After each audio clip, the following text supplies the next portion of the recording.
7వ మొదటి వచనంలో నోవహుతో దేవుడు మాట్లాడుతూ, ఈ తరమ వారిలో నీవే నాకు నిందారహితుడిగా నీతిమంతుడిగా కనపడుతున్నావు నాయనా అని నోవహుతో మాట్లాడుతూ ఉన్నాడండి. నువ్వు అర్జెంటుగా ఒక ఓడను నిర్మాణం చేయాలి,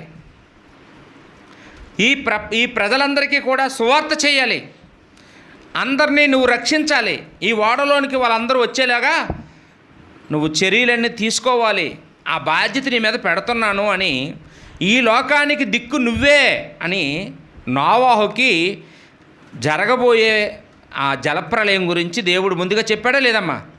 చెప్పాడు. నోవహు కూడా 100 సంవత్సరాలు ఓడ నిర్మాణం చేసి అప్పటి కాలపు ప్రపంచానికి ఆయన సువార్తను ప్రకటించాడట. దేవుడు కూడా ఆత్మరూపిగా వెళ్ళి